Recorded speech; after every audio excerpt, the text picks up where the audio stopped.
gonna give it a couple minutes to let attendees come on in, but we are excited to get started with you guys and talk about some disaster preparedness here.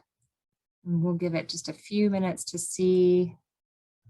There they are. They're letting you guys in right now. I've got a couple people. My name is Carrie from High Ground Solutions, in case we haven't met yet. And I've got a couple people on our team who are going to be fielding questions and allowing you guys access in. So what I'm going to do is go ahead and share my screen. Let me pull it up real fast.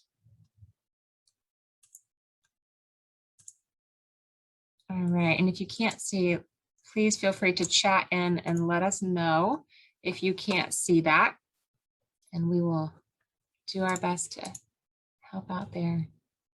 All right, if anybody has any questions, I know that we've still got people that are joining us right now, but if anybody has any questions, please feel free to throw up a chat or go to the Q&A section to ask your questions. Like I said earlier, we've got several people on our team who are more than happy to help answer those questions and help you guys out. But I'm going to go ahead and get us started. I'm so thankful that you all have joined us today. We're going to talk about disaster preparedness, and our system, High Ground system, is made for this.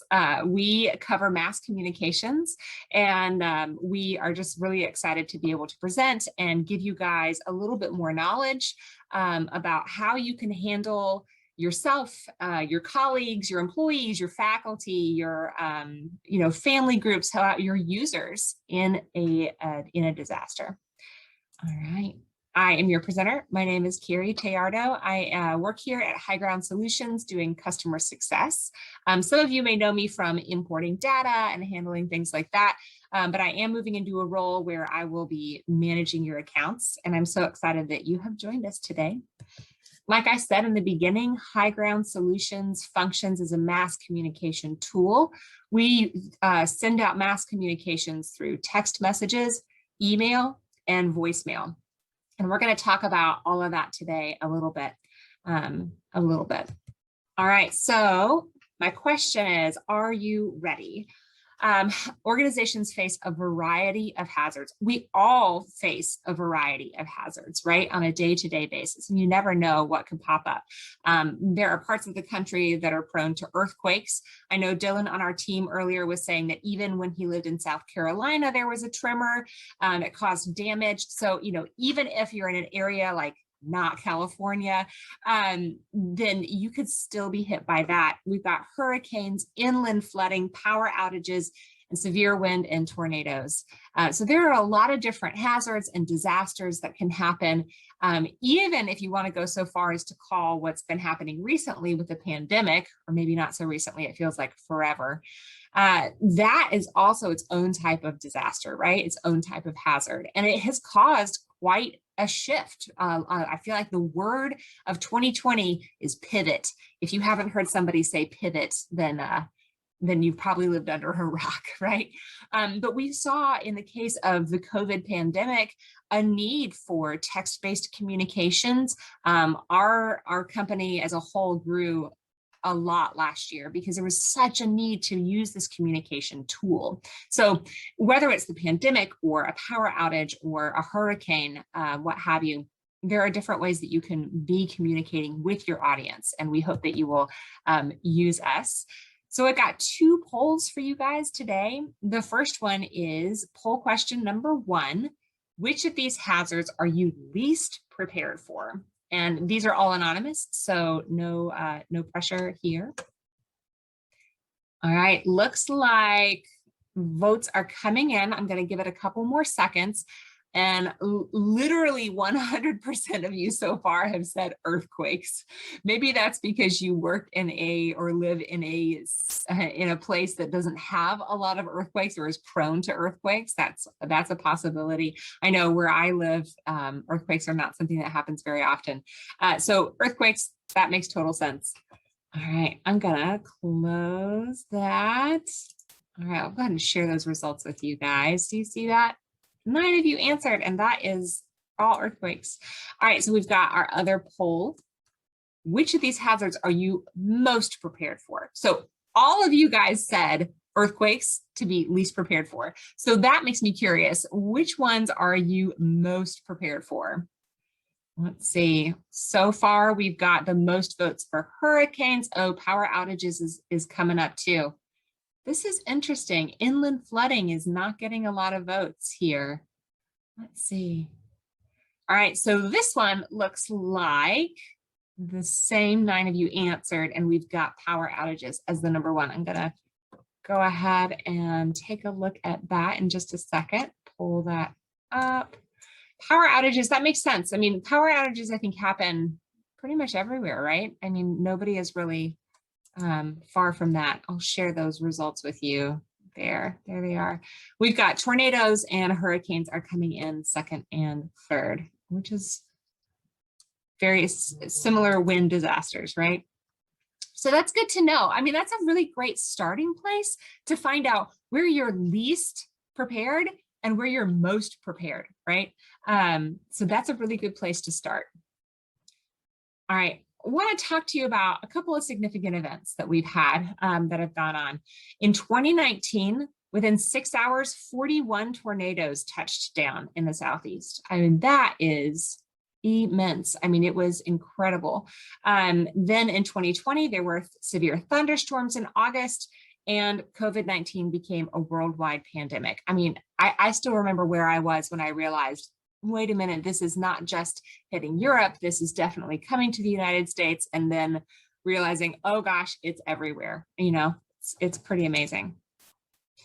All right, so what we want you guys to do is we want you to be able to take an all hazards approach. We want you to be able to be prepared for all sorts of different situations. And I know that some of them may seem, you know, a little bit out. I mean, obviously, if you're living in Indiana, you probably don't need to worry about hurricanes. However, you may need to worry about inland flooding and tornadoes, because those can pop up almost anywhere. So we want you to be prepared, even if it's something that isn't a very frequent event. I mean, think of it as like an active shooter drill. We would hope that you would never be in a situation where there would be an active shooter. However, when something like that happens, you do need to be prepared. So we want you to kind of have that that knowledge base and just kind of have that percolating in the back of your mind. There is some strategic staffing and training that needs to happen for these things. Just like you would be to be CPR trained, or like I said earlier, in the case of an active shooter, there's certain training that you would need to go through just to be prepared. And you want to kind of have refreshers that happen maybe once or twice a year to keep your staff on top of it, ready to go. One of the things that we have seen in our company that happens with some frequency is that people call in an emergency and they're panicked because they don't know how to use our system because they haven't used it in the past 5 months. Say they have purchased our system and they want to be able to send out emergency notices only, and they haven't kept their staff trained. Then they contact us, they're panicked, there's an event happening, and they feel out of control. And that's the worst feeling that you could have in an emergency. We want you guys to feel controlled and capable and prepared, right? So that's something to consider. Who needs to be trained? How often do they need to be trained? So that in the case of an emergency, you guys are ready. And obviously, we wouldn't want any emergency to happen, right? So here's a little, graphic about who should be trained, right? You want to think of this in like in the middle here, we've got like if an employer administers first aid, they need CPR training, things like that. You want people to be trained in a situation that they'll be using it, right? So think about like safety and security, loss prevention programs. Obviously, if you have a business community team, you will think about the roles and responsibilities as defined in that plan. So you want to go ahead and kind of map out who you've got working for you, if there's a hierarchy there of who needs to hear from what, so that everyone is on the same page as far as the response to a disaster. Next, you want to exercise and evaluate. You need to be able to identify the things that aren't going to work. So that's kind of like what we did at the beginning of the webinar when I said, what are you least prepared for? What are you most prepared for? So take a look at your team and the hierarchy of your team. Say you've got one main manager or owner of a business, for example, say it's a small business, and then there are 5 lower level, maybe mid-level managers, and then you've got employees. So in that sense, you want to think, is the owner of the business going to get the alert first and then communicate to his 5 managers, who will then communicate to their employees? Or is your team different? Are they wanting to hear from specific locations? Maybe you are a college campus that has, 5 different campuses across the state, and you need to hear from those specific people. Maybe you have an even smaller business and you don't need the management, so you hear directly from the person on top. So that's something to think about. Identify those policies and set them in place so that you know what can work and what won't work and what that chain of command looks like, especially in an emergency. That's really key. Then you really want to perfect what works. So you want to walk through, you want to do workshops, orientations, seminars like this. A webinar like this is a really great way to do that. Our team also offers live training.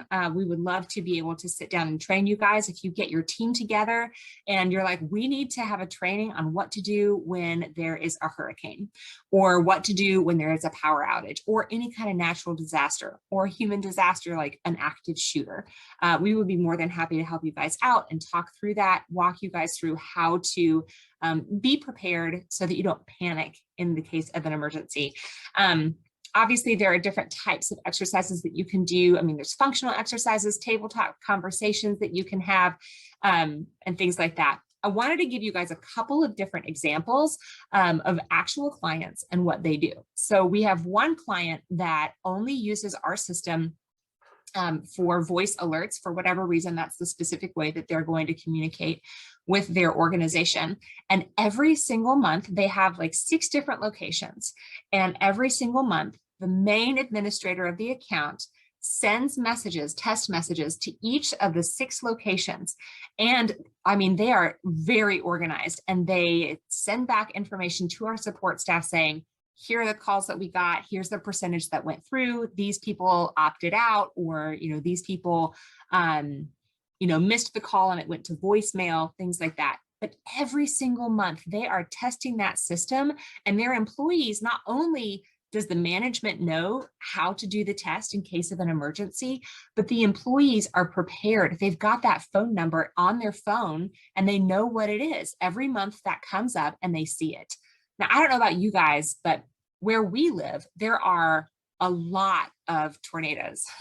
And every single month, and I know this, and it was strange when I first moved here, I didn't know what was going on, but I quickly learned that the first Wednesday of every month at 10 a.m., they test the tornado sirens in my city. And you could be driving around, you could be in your office, in your house. I mean, it doesn't matter where you are going to hear them. They are loud. And they're intense. And I always worried when I first heard it and I didn't know what it was. I thought, gosh, like, what is happening? There's this horrible noise, and it's because they're testing that system. So in the sense that you would test it out so that your employees know what to look for, that's how I feel now with the tornado sirens that we have. Just a few months ago, we had some really bad storms in the area and there were tornadoes. Thankfully, my neighborhood was spared, but neighborhoods near me were not. And those tornado sirens went off. And I remember I stepped outside because I thought I heard it.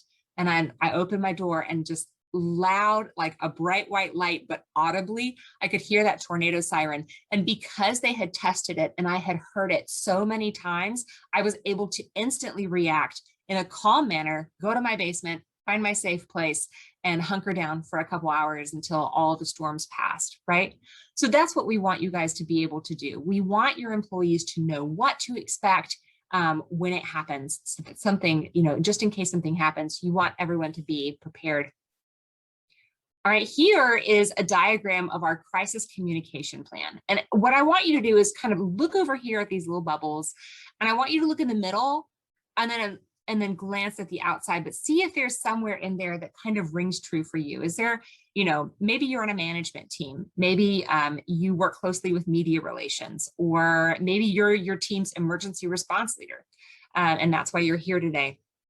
So this is kind of like this communication plan that we have, all right? We want you to be able to get into touch with the people where it matters. What we've seen work best with a lot of our organizations is that if somebody is that chain of command that I was talking about earlier and who you're reporting to. Obviously, in a crisis, you don't necessarily want to send a crisis emergency message to everyone in your organization without it being thoroughly crafted first. So a lot of times what we see work best is for your main like admin person to communicate with the leadership, with the emergency response team. We've seen people create groups within their accounts for that specific reason, for weather hazards, for active shooter hazards, for things like that. That way, your main administrator can send a message immediately to those users and say, hey guys, I think we've got something going on here. Would you please let your team know if they need to be, contacted? That way, in a situation where, say, you have several different locations throughout the state or the region, then if you reach out, your main administrator reaches out to their management team, then they can respond based on their location. If they're in the path of the hurricane or in the path of the tornado, they can respond and do that and send their specific message. Hey guys, I need you to go find a safe place. Or if you aren't in the path, but you're just getting really bad storms, but it's not going to be anything that's life-threatening, then this other manager can tell their team, hey guys, we're in a safe area. We don't need to be worried, but stay tuned for more information. So in that sense, you have one main administrator letting his management team know how to handle it. And then those different managers may have a different way of communicating those needs. So that's one of those kind of chain of events that we've got there, okay? All right, let's look at the next. Our employee assistance and support, we're always available to help. Like I told you before, we would love to set up live training with you. We do have a chat feature on our website so that you can communicate with your audience or communicate with us that way if you do have any questions. But we do want you to see the different ways that we communicate with our users. We send voice messages. That was one of the examples I gave you earlier. We also do text messages. There's text to speech, which is where you can create a voice message just by typing in a message. And there's email. Now, obviously, through all of this, the best way to communicate, we think hands down, is going to be text messaging. Text messaging is proven over and over to be the most effective way to communicate with your team. So when you're thinking about sending out a message in a disaster, our team is going to tell you, you should send it in all methods. Just, if there's a tornado coming, let them know, right? Or if there's an active shooter, you need to let everybody know. So I would honestly encourage you to send all methods, but know that text messaging is probably going to be the #1 way that people are going to get your message. They'll see it immediately on their phone.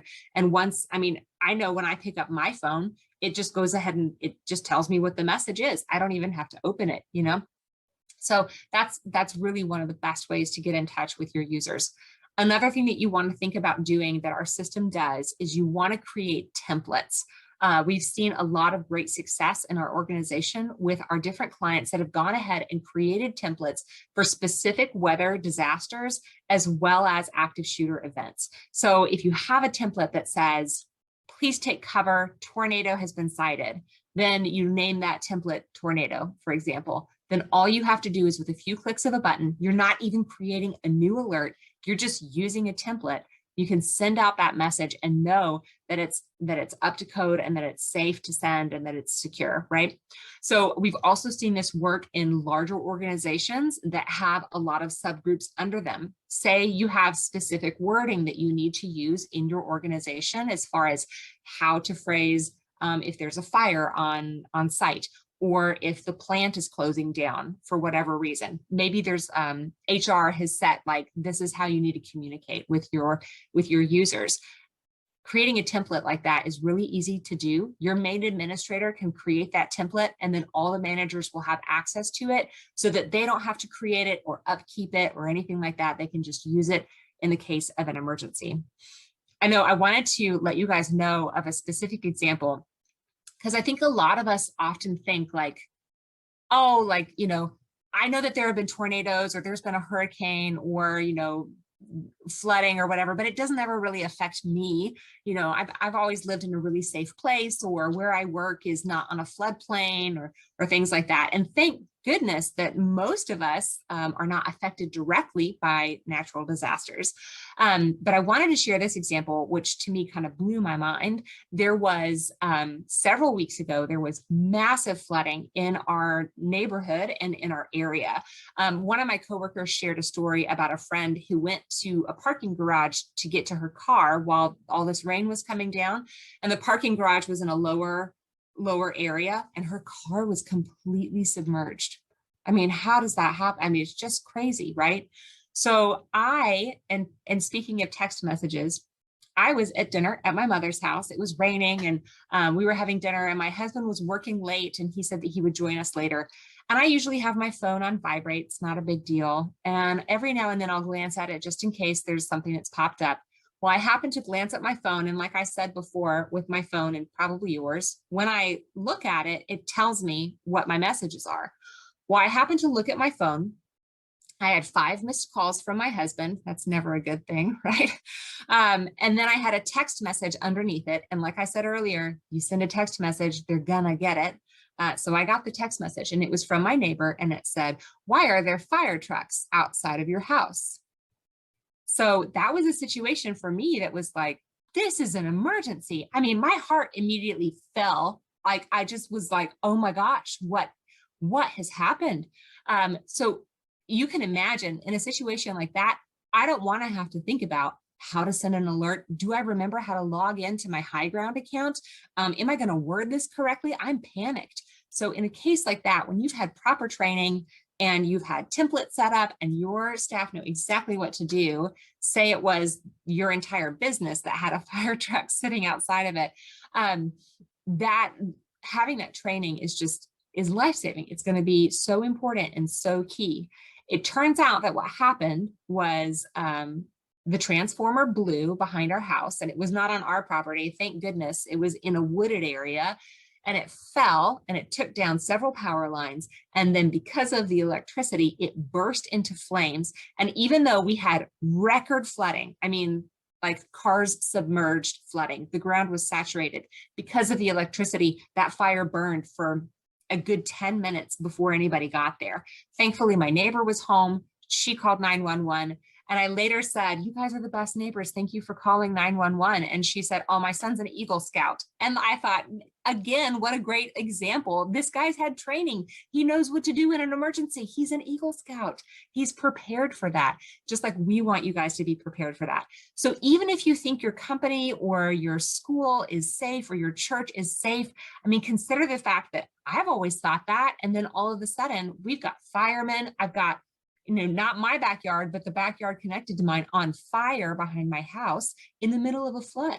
I mean, so natural disasters of any kind are going to happen. It's just going to happen. We want you to be prepared. So if you guys have any questions, we want you to go ahead and reach out to us. We've got a live chat feature once you log into your portal. That's available, and you can see that down there, that little maroon little chat bubble on the bottom right corner. You can chat with us live. You can ask questions. You can search help documents that way if you don't want to talk to anybody. But you can always email us, and you're always free to call us as well. You should also realize that on the portal, you'll also be able to access our emergency after hours alert number. So if there is an emergency, it's the middle of the night, and you are in a bind, you can still reach out to us and get help. We want you guys to feel safe and secure and be able to facilitate all of your mass communication needs, especially during an emergency. So I'm going to look at this real fast. We're going to look at our takeaways and just kind of sum things up. So like I said before, we want you to take an all hazards approach. I never thought that there would be a burning bunch of electrical wires and trees in the backyard, but there was during a flood. So if I had been prepared, I would have probably been a little bit more calm in that situation, right?